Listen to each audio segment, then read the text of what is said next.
At 3 o'clock in the morning, when most of the world was asleep, a single call shattered the silence. Vladimir Putin, the man who had stared down NATO, who had bent oil and gas into weapons, who had redrawn the map of Europe, reached across continents to speak to a young African captain. And for the first time in his long career, he was not giving instructions, he was listening. Why? Because in Ouagadougou, something had been born that Moscow could not predict and Washington could not control. 3 African nations had expelled foreign armies without asking permission, and one leader was daring to build a future that belonged to his people alone. That night, the Kremlin trembled not from weapons, but from an idea that Africa could stand unchained. This is more than a headline. It is the echo of drums our ancestors once beat in secret. It is the dream whispered through generations, now spoken aloud. Stay with us, because what you are about to hear is not just a story, it is the awakening of a continent. Subscribe, not for entertainment but for legacy, because Africa will never bow again. For decades, the map of Africa had been drawn in someone else's ink. Foreign flags planted their bases. Foreign banks controlled the gold. Foreign advisors whispered into presidential ears. To the outside world, Burkina Faso was a landlocked nation, poor and dependent, forgotten until a crisis demanded headlines. Yet, in the space of 1 year, that forgotten nation set off a chain reaction powerful enough to wake the Kremlin at 3 in the morning. The spark was sovereignty, real, unfiltered, unapologetic sovereignty. In 2023, 3 nations stood together: Burkina Faso, Mali, and Niger. They did not sign treaties in Paris. They did not wait for approval from Washington. They expelled foreign armies, closed down the bases that had stood like shadows across their soil, and declared that African defense would be written by African hands. It was a decision without precedent in 60 years. Western officials called it reckless. Analysts called it dangerous. But for the people of West Africa, it was a liberation long delayed. For the first time, the old question, who protects us, had a new answer. We protect ourselves. At first, Moscow watched with curiosity. For 20 years, Russia's Africa policy had followed a simple script: wait until Africans grew weary of Western neglect, then step in with Russian advisors, Russian weapons, Russian contracts. Dependency replaced dependency, but in Ouagadougou something different was unfolding. The script was burning in the fire of a new vision. That vision came into focus when Captain Ibrahim Traoré made an announcement that sent shockwaves far beyond his borders. Burkina Faso would no longer ship its gold in raw form to Paris, London, or Dubai. For decades, the math had been cruel and simple. Africa sold raw gold for $60 a gram. The same gold refined abroad returned at $200 a gram. The difference, $140, was stolen profit, siphoned from African soil to foreign vaults. But this time, Burkina Faso declared, no more. The refining would be done at home. The wealth would remain in African hands. The world dismissed it at first as a symbolic gesture. Yet the construction of processing plants, funded not by Russia or China, but by African investors themselves, proved it was more than talk. It was revolution in practice. For Putin, the alarm bell rang loudest when those plants began operation. For generations, superpowers had told Africa, you need us to modernize, you need us to refine, you need us to survive. But here was a small West African nation saying, we need only ourselves. The contradiction shook Moscow's foundations. Then came the alliance.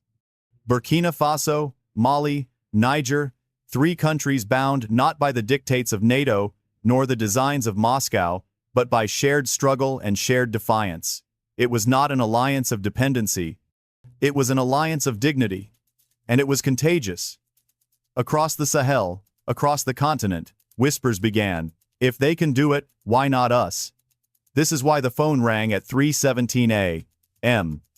That is why the Kremlin, a fortress of cold calculation, felt the tremor of something new.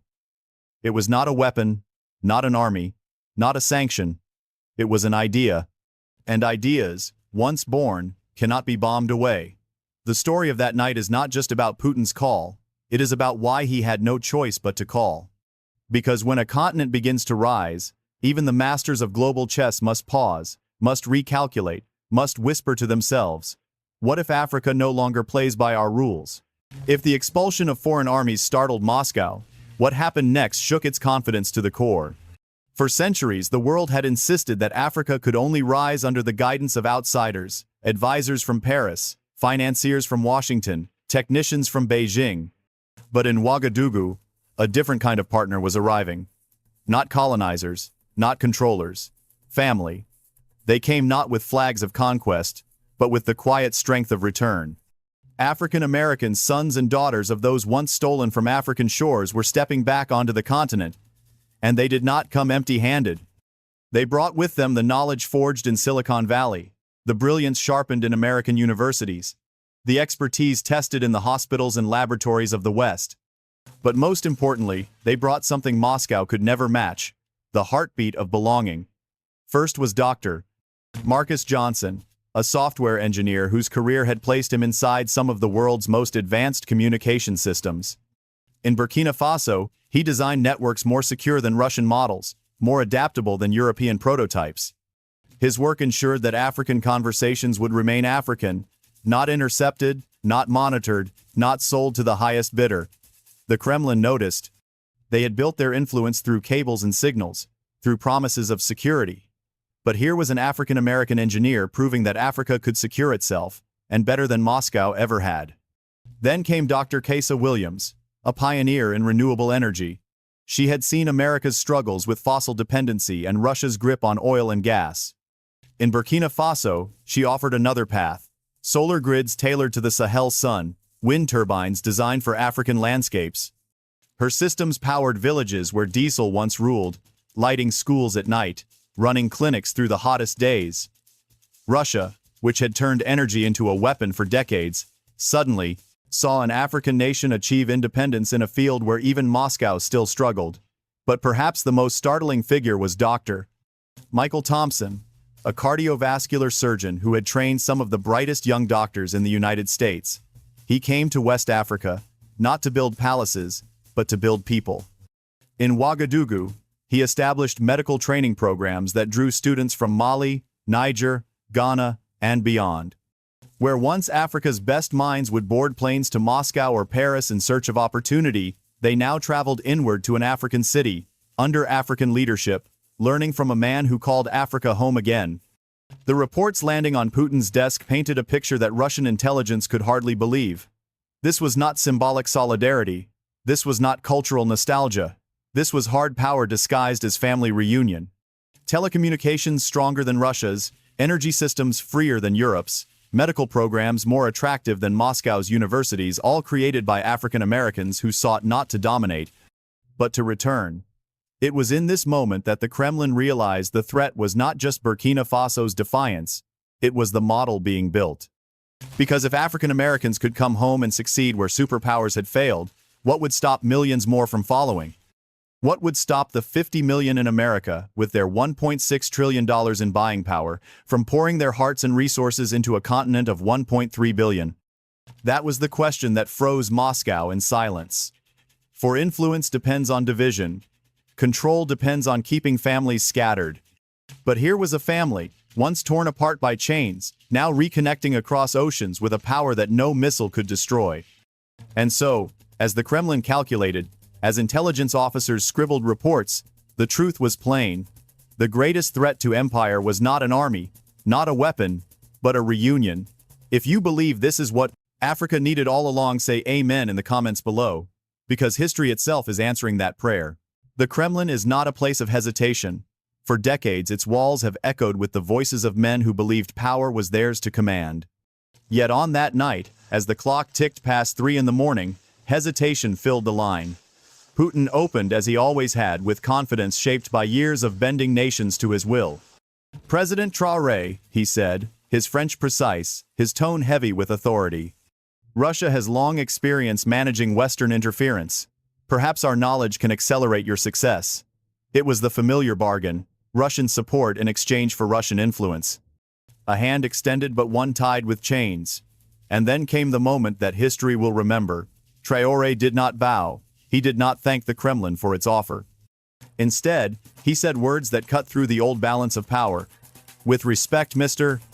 President, Russia has been in Africa for 20 years, and you are still fighting for influence with France and America. We have been independent for 18 months, And already we are achieving results your own experts said were impossible. Perhaps you should be asking what Russia can learn from Africa. The silence that followed stretched into eternity. 37 seconds counted heartbeat by heartbeat. On one side of the line, a young captain from Ouagadougou. On the other, the man who had stared down NATO, and yet it was Putin who struggled for words. When he finally spoke, the arrogance was gone. In its place was something no world leader had ever offered Africa before: curiosity. President Traoré, what exactly are you building? And so the floodgates opened. For 20 minutes, Traoré spoke with the fire of conviction. He described networks designed by Marcus Johnson that were safer than Russian cables. He explained how Kesa Williams had turned the Sahel Sun into a shield against energy dependency. He told of Michael Thompson's medical programs, drawing students away from Moscow's classrooms and into Africa's future. But beyond the details of technology and policy lay something greater. For centuries, Traoré said, we have been told we need foreign expertise, foreign investment, foreign protection. But we have discovered something new. When Africans work with African Americans who understand both advanced systems and African conditions, we can build solutions better than anything foreign powers offer. They are not here to control us. They are here to come home. Putin interrupted, disbelief in his voice. Surely they expect something in return. Traoré did not hesitate. Yes. They expect to be welcomed home to a continent proud of what we build together. They expect to help create the Africa our ancestors dreamed of, before colonialism scattered our people across the seas. Another silence. But this one was different. It was not calculation. It was realization. A world leader who had believed that every nation must lean on another was hearing, perhaps for the first time, that dependency was not destiny. President Traoré, Putin said slowly, if what you describe is true, then Africa does not need to depend on anyone. That changes the entire balance of global power. Those words, spoken not as a threat but as a confession, revealed the turning point. The master strategist who had checkmated the West was admitting a possibility he had never considered, that Africa could be beyond his reach. Traoré pressed further. Russia has spent decades trying to be the counterweight to America. But what if the real counterweight to all foreign power is African unity itself? For the first time, Putin did not answer with strategy. He answered with vulnerability. Then everything we believed about power is wrong. 47 minutes. A single conversation. And in that time the foundation of global politics cracked. Not because an African nation begged for help, but because one dared to say, we are enough. When the line finally went silent, the consequences did not. 3 days later, behind the red walls of the Kremlin, Putin summoned his Africa advisors for an emergency meeting. Men who had built their careers offering bases, contracts, and resource deals now sat in uneasy silence as their president declared what they never expected to hear. Our Africa strategy must be reconsidered. For 2 decades, Moscow's model had been clear. Where the West withdrew, Russia would arrive. Where Washington imposed sanctions, Russia would extend loans. Where Paris lost patience, Moscow would offer weapons. It was influence by substitution, never true partnership. But the 47-minute call shattered that illusion. If Burkina Faso could expel Western armies, refine its own gold, power its own cities, and attract African-American talent without Russian support, then Russia was not an alternative, it was irrelevant. And irrelevance is what empires fear most. Within 2 weeks, Russia announced a quiet but unprecedented shift. Proposals once centered on military bases were replaced with offers of technology exchange. Instead of resource extraction contracts, Moscow floated partnerships in education and health. The words were different, but the reason was clear. Putin had seen the future, and it did not include Russia holding Africa's leash. But the tremors did not stop in Moscow. In Beijing, officials began asking difficult questions of their own. For years, China had invested billions into African roads, ports, and railways. Yet their influence, built on debt and dependency, was yielding diminishing returns. How could it be that African-American engineers, with smaller budgets but deeper cultural connection, were achieving what Chinese megaprojects could not? Reports circulated quietly in Beijing. Perhaps money alone could not buy loyalty. In Brussels, European leaders faced an even harsher truth. Centuries of colonial ties, once assumed to guarantee influence, now seemed fragile in the face of a single idea: family reunion. What France called partnership was now exposed as paternalism. What Britain labeled development aid was revealed as dependency disguised. And across European capitals, one question echoed: what happens if Africa stops needing us at all? Even in Washington, a strange unease took hold. For decades, American policymakers believed their greatest leverage in Africa was military presence and economic pressure. Yet here was a reality in which their most powerful tool was not the Pentagon, nor Wall Street, but the very people they had once marginalized: African Americans. Suddenly, the diaspora was not just a community, it was a bridge. A bridge so strong that even the Kremlin trembled when it saw what was being built upon it. This is why the conversation has been called the one that shook the Kremlin. Not because Putin lost an argument, but because he glimpsed a future where Africa no longer played the game of foreign masters. He saw a model in which 50 million African Americans, with their $1.6 trillion in spending power, reconnected with 1.3 billion Africans across the Atlantic. He saw that such a reunion could produce universities more attractive than Moscow's, energy grids freer than Gazprom's, and industries that could rival Europe's without asking their permission. And most of all, he realized something far more dangerous to empire than any weapon: that once the scattered return home, there is no leverage left for outsiders to hold.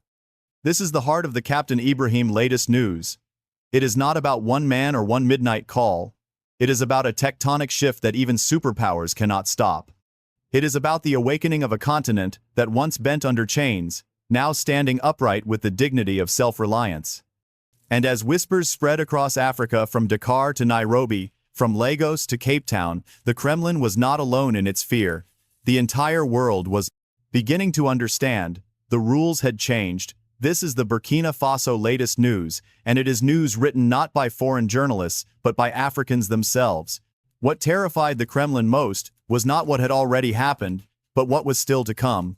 Because the 47-minute call was not the end of a story. It was the beginning of a vision, the reunion of a scattered family. Across the Atlantic, 50 million African Americans live with memories not written in their own handwriting. Their ancestors were taken in chains, their culture fragmented, their identity forced into silence. Yet they remain the descendants of kings, builders, and dreamers. Today, they hold $1.6 trillion in collective economic power, and for the first time in centuries, that power is turning homeward. Imagine it. 50 million reconnecting with 1.3 billion. A continent and its diaspora, no longer divided by oceans, but united by purpose. What foreign capital calls aid becomes irrelevant when family invests in family. What foreign governments call stability becomes unnecessary when unity itself is the anchor. Already the seeds are being planted. Universities in West Africa are preparing programs that attract not only continental Africans, but also African American students hungry to learn on the soil of their ancestors. Technology startups are bridging Silicon Valley innovation with Sahel resilience. Solar grids designed in Atlanta now power villages in Burkina Faso. Medical training shaped in New York finds new life in Ouagadougou. But beyond the economics lies something even greater: culture reborn. Imagine an Africa where the songs once sung in sorrow on slave ships return as anthems of triumph. Imagine marketplaces where African fabrics meet African American design, where food seasoned in Louisiana kitchens finds its roots again in West African soil. This is not just business, it is healing. Healing centuries of division with the simple truth that scattered families can come home. That is the vision Putin heard at 3 a.m, and that is why he trembled. Because when family reunites, the games of empire lose their power. No threat can divide a people who finally understand they were never truly separated, and the world is watching. If Africa and its diaspora can build a model of self-reliance and unity, what will stop other scattered peoples from doing the same? What will prevent those once divided by borders, wars, or exile from finding each other again? This is the future not of dependency, but of dignity. A future where Made in Africa is stamped not as an exception, but as a standard. A future where African American children grow up knowing they are not outsiders begging for a seat at foreign tables, but family returning to rebuild a home of excellence. The next chapter is not written in Kremlin reports. It is written in classrooms lit by solar power, in clinics where African doctors teach the next generation, in factories where African hands craft African wealth. And as each chapter unfolds, the world will face a truth it has long denied. Africa's rise cannot be stopped because it is carried by bloodlines too ancient to erase and by a unity too powerful to break. The phone call ended, but the echoes remain. In that quiet hour between Moscow and Ouagadougou, the world's most seasoned strategist admitted what no one had dared to say aloud. Africa is no longer a continent waiting to be led. It is a continent leading itself. Captain Ibrahim, this is the Captain Ibrahim. Latest news has shown that sovereignty is not a theory, but a practice, that unity is not a dream, but a weapon stronger than armies. The decision to refine gold at home, to invite African-American engineers, doctors, and innovators back to the motherland, was not just economics, it was prophecy fulfilled. And now the question stands before all of us. Will this flame spread, or will it be smothered by doubt? Will 50 million African Americans, holding 1.6 trillion in power, continue to see themselves as spectators in foreign lands, or as builders of a new civilization rising on ancestral soil? Brothers and sisters, history waits for no one. It is written by those who act, by those who refuse to bow, by those who remember that scattered people can always return home. Burkina Faso's path. The Burkina Faso, latest news is proof that when we choose ourselves, the world must choose differently. So I ask you now, do you believe Africa's model can inspire the globe? Do you see a future where Black excellence is not an exception but a foundation? Do you feel the drumbeat of unity calling across the oceans? If so, let your voice be heard. Write it in the comments. Africa rise. And if this story moves something in your chest, don't scroll past. Like, share, speak, subscribe because they hid our history long enough. Let's speak our future out loud. Thank you for standing with us. Thank you for believing that dignity belongs to Africa. We will see you in the next story, the kind they still don't want you to hear.